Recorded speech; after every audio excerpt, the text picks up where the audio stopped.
إن الحمد لله نحمده ونستعينه ونستغفره ونعوذ بالله من شرور أنفسنا ومن سيئات أعمالنا من يهده الله فلا مضل له ومن يضلل فلا هادي له وأشهد أن لا إله إلا الله وحده لا شريك له وأشهد أن محمدًا عبده ورسوله أما بعد فإن خير الحديث كتاب الله وخير الهدي هدي محمد صلى الله عليه وآله وسلم وشر الأمور محدثاتها وكل محدثة بدعة وكل بدعة ضلالة وكل ضلالة في النار أعوذ بالله السميع العليم من الشيطان الرجيم من همزه ونفخه ونفثه بسم الله الرحمن الرحيم يا أيها الذين آمنوا اتقوا الله حق تقاته ولا تموتن إلا وأنتم مسلمون يا أيها الناس اتقوا ربكم الذي خلقكم من نفس واحدة وخلق منها زوجها وبث منهما رجالا كثيرا ونساء واتقوا الله الذي تساءلون به والأرحام إن الله كان عليكم رقيبا يا أيها الذين آمنوا اتقوا الله وقولوا قولا سديدا يصلح لكم أعمالكم ويغفر لكم ذنوبكم ومن يطع الله ورسوله فقد فاز فوزا عظيما قال الله تعالى في القرآن المجيد والفرقان الحميد فإن آمنوا بمثل ما آمنتم به فقد اهتدوا وإن تولوا فإنما هم في شقاق فسيكفيكهم الله وهو السميع العليم وقال تعالى في مقام آخر محمد رسول الله والذين معه أشداء على الكفار رحماء بينهم تراهم ركعا سجدا يبتغون فضلا من الله ورضوانا سيماهم في وجوههم من أثر السجود ذلك مثلهم في التوراة ومثلهم في الإنجيل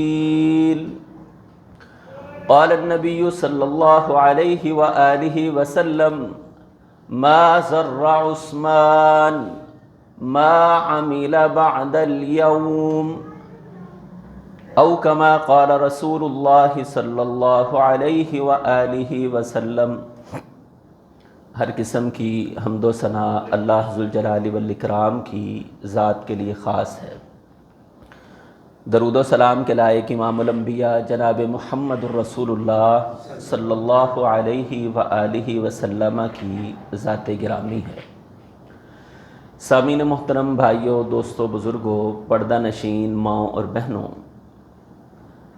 آج کے خطبے میں سیدنا عثمان غنی رضی اللہ تعالیٰ عنہ کی سیرت کے چند اہم پہلو آپ احباب کے سامنے رکھنا چاہتا ہوں۔ حضرات گرامی، صحابہ کرام رضوان اللہ علیہم اجمعین وہ عظیم ہستیاں ہیں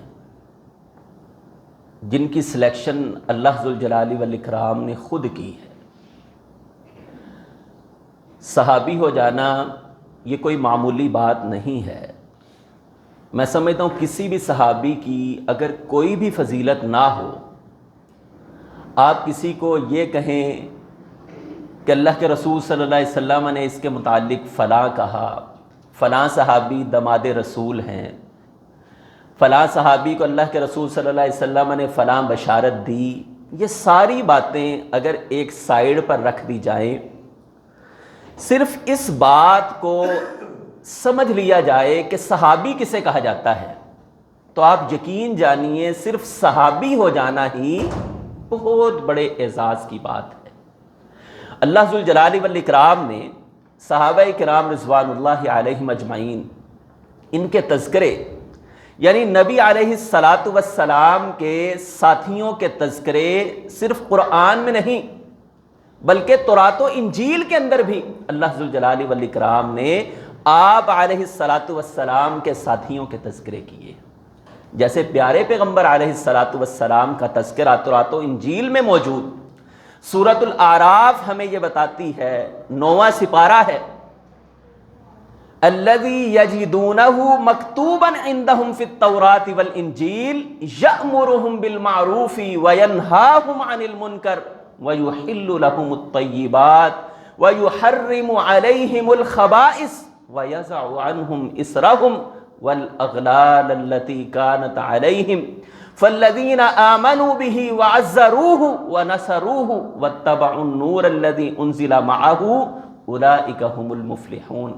اللہ ذوالجلال والاکرام نے اس آیہ مبارکہ کے اندر نبی علیہ الصلاۃ والسلام کی وہ صفات جو تورات و انجیل میں بیان فرمائی، فرمایا الذی یجدونہ مکتوبا عندہم فی التوراۃ، وہ اس نبی کو جو بھی آیا نہیں ہے اپنی کتابوں کے اندر لکھا ہوا پاتے ہیں، یجدونہ مکتوبا عندہم فی التوراۃ والانجیل، یہودی ہوں یا عیسائی ہوں، وہ اپنی کتابوں کے اندر نبی آخر الزمان جناب محمد الرسول اللہ صلی اللہ علیہ وآلہ وسلم کی صفات اپنی کتابوں میں لکھی ہوئی پاتے ہیں۔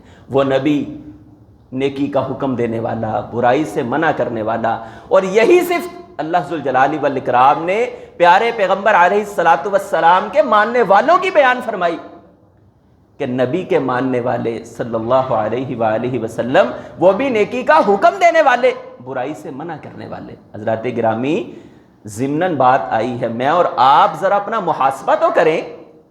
اللہ ذوالجلال والاکرام نے قرآن مجید میں ہمیں فرمایا کنتم خیر امۃ اخرجت للناس تأمرہم بالمعروف وتنہاہم عن المنکر، تم نیکی کا حکم دیتے ہو، برائی سے منع کرتے ہو، یہ تمہاری بہتری کا سبب ہے۔ میں اور آپ اگر میری ذمہ داری میں بھائیو جمعہ نہ ہو، شاید میں بھی کسی کو نیکی کا حکم نہ دوں، جیسے آپ کی زندگیوں کے اندر کوئی ذمہ داری نہیں ہے۔ حالانکہ اللہ ذوالجلال والاکرام نے ایک مسلمان کی ذمہ داریوں میں یہ بات شامل کی ہے کہ تم نے نیکی کا حکم دینا ہے، برائی سے منع کرنا ہے۔ یہاں پر کوئی خطیب کی ذمہ داری نہیں ہے، ہر مسلمان کی ذمہ داریوں میں ہے۔ یہ تو ایک سسٹم بنا ہوا ہے، ایک دین کو پھیلانے کا ایک ذریعہ اللہ نے رکھا ہوا ہے کہ ہفتے کے بعد ایک دن اصلاح کا ہو، ورنہ پورا ہفتہ، پورا مہینہ، پورا سال، پوری زندگی نیکی کا حکم اور برائی سے روکنے پر صرف ہونی چاہیے۔ تو جیسے آپ علیہ الصلاۃ والسلام کی کچھ یہ صفات اور دیگر صفات اللہ نے سابقہ کتابوں میں بیان فرمائی، اسی طرح نبی علیہ الصلاۃ والسلام کے صحابہ کا تذکرہ ذالک مثلہم فی التوراۃ، سورہ صف ہے اور سورہ فتح ہے، اور سورہ فتح کی آخری آیت محمد الرسول اللہ والذین معہ اشداء علی الکفار، نبی کے ساتھی کافروں پر اہنی تلوار ہیں، ان کے لیے کاری ضرب ہے، اور آپس کے اندر رحماء بین، آپس میں لڑتے نہیں ہیں، آپس میں کوئی جھگڑا نہیں ہے، شیر و شکر ہے، جس کی ترجمانی اقبال نے کی، ہو ہلکا یارا تو بریشم کی طرح نرم، رزم حق کو باطل ہو تو فولاد ہے مومن۔ کافروں کے ساتھ لڑائیاں جھگڑے، دوسروں کے ساتھ، آپس کے اندر دکھوں کو بانٹنے والے، محبتیں کرنے والے۔ اور آگے فرمایا محمد الرسول اللہ والذین معہ اشداء علی الکفار رحماء بینہم تراہم رکعا سجدا یبتغون فضلا من اللہ ورضوانا سیماہم فی وجوہہم من اثر السجود. نبی کے صحابہ سجدوں کے اندر راتیں بسر کرنے والے، پیشانیوں پر سجدے کے نشانات، رکوع کرنے والے، سجدے کرنے والے. ذالک مثلہم فی التوراۃ ومثلہم فی الانجیل. ان کی یہ مثال اللہ نے تورات میں بھی بیان فرمائی اور انجیل کے اندر بھی بیان فرمائی. تو صحابہ کی اگر کوئی بھی شان نہ ہو، صرف یہی شان کافی ہے کہ اللہ ذوالجلال والاکرام کی سلیکشن اور اللہ نے نبی علیہ السلام کا انہیں ساتھی بنایا ہے. جس صحابی کا تذکرہ اور چند نمایاں پہلو آپ کے سامنے رکھنا چاہتا ہوں، یہ وہ عظیم صحابی ہیں. سارے صحابہ ہی عظیم ہیں، لیکن مختلف کیٹاگریاں قرآن مجید فرقان حمید سے ثابت ہیں. والسابقون الاولون من المہاجرین والانصار والذین اتبعوہم باحسان رضی اللہ عنہم ورضوا عنہ. اس آیہ مبارکہ کے اندر اللہ ذوالجلال والاکرام نے صحابہ کرام کو کیٹیگرائز کیا ہے. جیسے آپ علیہ السلام کسی صحابی کا بدری ہونا اگر ثابت ہو جاتا تو آپ علیہ السلام اسے بڑی ترجیح دیا کرتے تھے. اور ایک مرتبہ جیسے وہ صحیح بخاری کے اندر واقعہ موجود ہے کہ حاطب بن ابی بلتہ رضی اللہ تعالیٰ عنہ، جنہوں نے ایک لیٹر لکھ دیا کہ اللہ کے رسول صلی اللہ علیہ وسلم مکہ پر حملہ کرنے والے ہیں، تو جب عمر رضی اللہ تعالیٰ عنہ کو اس بات کا علم ہوا تو فرمانے لگے اللہ کے حبیب، یہ حاطب کا میں سر نہ تن سے جدا کر دوں، اس کی گردن نہ اڑا دوں. تو اس موقع پر آپ علیہ السلام نے فرمایا تھا عمر تم نہیں جانتے ہو کہ حاطب ان صحابہ میں شامل ہے جنہیں اللہ ذوالجلال والاکرام نے میدان بدر کے اندر کھڑا کیا تھا. اس صف کے اندر حاطب شامل تھا، لہٰذا اسے نقصان نہیں پہنچایا جا سکتا ہے. تو صحابہ کی کیٹیگریاں ہیں، لیکن جو اعزاز سیدنا عثمان غنی رضی اللہ تعالیٰ عنہ کے حصے میں آیا ہے، کہتے ہیں 1,24,000 انبیاء اس دنیا میں آئے اور 1,24,000 ہی کم و بیش صحابہ کرام رضوان اللہ علیہم اجمعین اس دنیا کے اندر آئے. اللہ نے آپ علیہ السلام کے ساتھیوں کی تعداد تقریباً 1.5 لاکھ 1.25 لاکھ اس کے لگ بھگ یہاں تک آپ علیہ السلام کے ساتھیوں کی بیان. لیکن 1.5 لاکھ صحابہ میں 1.25 لاکھ صحابہ میں، اچھا پہلے تو اللہ کے رسول صلی اللہ علیہ وسلم کی شان کہ آپ امام الانبیاء ہیں، ساری کائنات کے انبیاء کے سردار، پھر آپ علیہ السلام کا داماد ہونا یہ کوئی معمولی بات نہیں ہے. اللہ کے رسول صلی اللہ علیہ وسلم کے داماد سیدنا عثمان غنی رضی اللہ تعالی، پھر ایک مرتبہ داماد نہیں بلکہ دوہرے داماد، 2 بیٹیاں اللہ کے رسول صلی اللہ علیہ وسلم کی سیدنا عثمان رضی اللہ تعالیٰ عنہ کے حصے میں آئیں. تو کل کا دن جو گزرا ہے جمعرات کا دن 18 ذی الحج، اکثر مؤرخین، اکثر سیرت نگار اس بات پر اتفاق کرتے ہیں کہ کل کا دن، یعنی یہ جو ذی الحج کا مہینہ چل رہا ہے، جس مہینے کے اندر حج ہوتا ہے، اس کی 18 تاریخ کو سیدنا عثمان رضی اللہ تعالیٰ عنہ کی شہادت ہوئی. تو عثمان رضی اللہ تعالیٰ عنہ کی شہادت وہ ایک علیحدہ چیپٹر ہے. میں صرف اتنی شان والے صحابی کی زندگی کے چند نمایاں پہلو آپ کے سامنے رکھنا چاہتا ہوں. حضرات گرامی، امام الانبیاء اپنی بیٹی، جسے کہتے ہیں اپنی عزت، جس صحابی کو دے رہے ہیں، اس صحابی کی نمایاں خصوصیات میں پہلی خصوصیت جو آپ کے سامنے رکھنا چاہتا ہوں، اور جب ہم ان خصوصیات کو سنیں تو سب سے پہلے بولنے والا بندہ اپنے اندر اس خصوصیت کو شامل کرے، پھر سننے والے بھائی اپنی زندگی کے اندر اس خصوصیت کو شامل کریں. اللہ کے رسول صلی اللہ علیہ وسلم نے جس صحابی کو اپنی بیٹی دی ہے، سیدنا عثمان رضی اللہ تعالیٰ عنہ، عثمان رضی اللہ تعالیٰ عنہ صحابہ کرام رضوان اللہ علیہم اجمعین میں حیا کے حوالے سے سب سے زیادہ نمایاں کردار رکھنے والے صحابی ہیں. صحابہ سارے ہی حیا والے. ابو بکر رضی اللہ تعالیٰ، بسا اوقات مثال کے طور پر مسجد کے 4-5 نمازی ہیں، اچھا ہم چاروں پانچوں کے سامنے بیٹھ کر کوئی بات کر لیتے ہیں، اچھا ہم ہنس رہے ہیں، لیکن ایک آدمی آیا، ہم کہتے ہیں بھائی یہ بات نہ کرو، اچھا بات بھی جائز تھی، مناسب تھی، ہنس رہے تھے، ہم کہتے ہیں یار اس آدمی کے سامنے ایسی بات نہ کرو، وہ اس طرح کے ہنسنے کو پسند نہیں کرتا ہے۔ مثال کے طور پر آپ یوں سمجھیے کہ ٹراؤزر شرٹ پہن لینا کوئی بری بات نہیں ہے، اسلام نے اس سے منع نہیں، لباس ڈھیلا ڈھالا ہو، سطر کو ڈھانپنے والا ہو، اسلام نے یہ یعنی کنڈیشن لگائی ہے۔ اگر لباس ڈھیلا ڈھالا نہیں ہے، ٹائٹ لباس ہے، وہ کوئی بھی ہو، وہ شلوار قمیص ہی کیوں نہ ہو، ٹائٹ ہے، آپ کے اعضاء کو ظاہر کرنے والا ہے، پہننا جائز نہیں ہے۔ ڈھیلا ڈھالا لباس آپ کے سطر کو چھپانے والا یہ اچھا، ایک آدمی نے ڈھیلا ڈھالا ٹراؤزر پہن لیا، اب برا نہیں ہے، اسلام نے منع نہیں کیا ہے، لیکن اگر کوئی آدمی کسی کے ڈر سے کہ یار وہ دیکھے گا نا، وہ بزرگ دیکھیں گے کہ یار یہ پہلی صف کا نمازی اور ٹراؤزر شرٹ اس کی شان کے لائق نہیں ہے، ایک مسجد کا امام، ایک خطیب، اس نے ٹراؤزر شرٹ پہنا ہوا ہے، حالانکہ جائز ہے لیکن اس کی شان کے لائق نہیں ہے۔ آپ یوں کہہ سکتے ہیں کہ چیز بسا اوقات جائز ہوا کرتی ہے، لیکن کسی آدمی کی عزت اور احترام کی وجہ سے بندہ اس کام کو چھوڑ دیا کرتا ہے۔ صحابہ سارے کے سارے حیا والے، لیکن عثمان غنی رضی اللہ تعالیٰ عنہ کیسا حیا، رسول اللہ صلی اللہ علیہ وسلم نے فرمایا عثمان سے صرف زمین والے نہیں بلکہ آسمان کے فرشتے بھی عثمان رضی اللہ تعالیٰ عنہ سے حیا کیا کرتے ہیں۔ ایک مرتبہ اللہ کے رسول صلی اللہ علیہ وسلم گھر میں لیٹے ہوئے ہیں، دروازے پر دستک ہوئی، اما جان سیدہ عائشہ رضی اللہ تعالیٰ عنہ نے پوچھا کون؟ جواب آیا ابو بکر۔ اللہ کے رسول صلی اللہ علیہ وسلم نے فرمایا ابو بکر کو اندر آنے دو، جس حالت میں لیٹے ہوئے ہیں اسی حالت میں لیٹے رہے۔ ابھی دوبارہ دستک ہوئی، عمر فاروق رضی اللہ عنہ جس حالت میں لیٹے ہوئے ہیں اسی حالت میں لیٹے رہے۔ پھر دستک ہوئی، پھر کون آیا ہے؟ عثمان غنی رضی اللہ تعالی۔ اچھا، اللہ کے رسول صلی اللہ علیہ وسلم جس حالت میں لیٹے ہوئے تھے، یعنی ایسا نہیں کہ کوئی سطر کھلا ہوا تھا، کوئی نعوذ باللہ کوئی اور معاملہ تھا، آپ علیہ السلام، لیکن جیسے ہی عثمان رضی اللہ تعالیٰ عنہ آئے، کپڑوں کو سمیٹ لیا، کپڑوں کو سیدھا کر لیا۔ حضرت عائشہ رضی اللہ تعالیٰ عنہ سے کہا عائشہ اپنے کپڑوں کو ٹھیک کر لو۔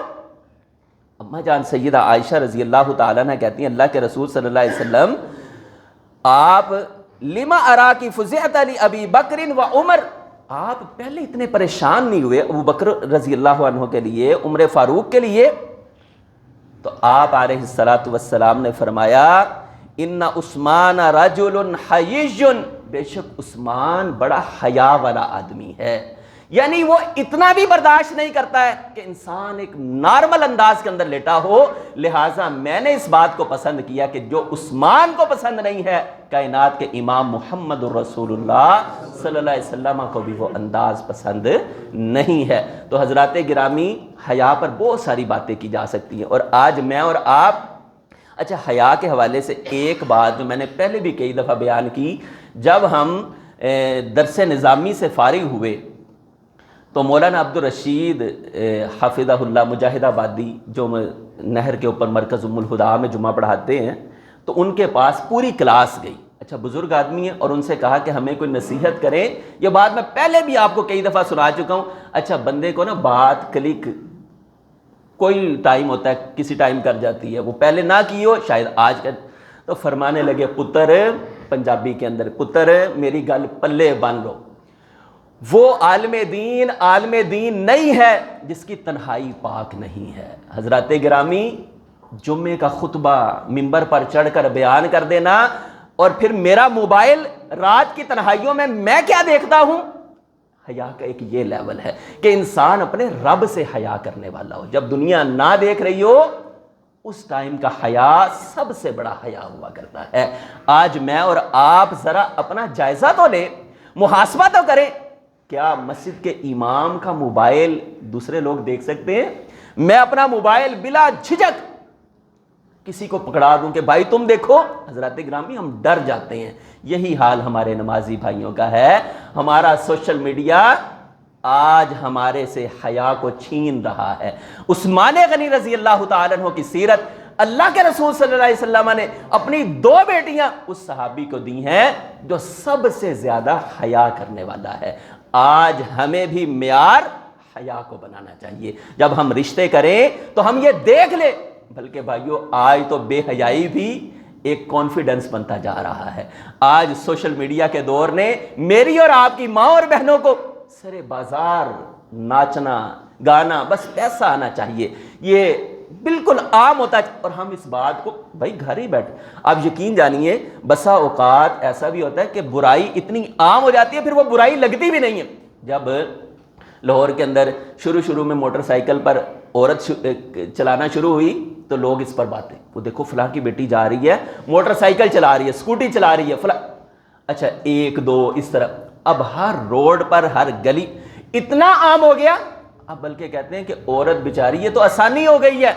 یعنی پہلے شروع میں آپ کو کہہ رہا ہوں کہ یہ اگر پردے کے اندر عورت ڈرائیو کرے اسلام منع نہیں کرتا ہے، پردے کے اندر حجاب، لیکن گھر کے اندر سب کچھ موجود ہو، بیٹے موجود ہوں، بھائی موجود ہوں، سب کچھ ہو، اور پھر عورت باہر نکلتی پھرے.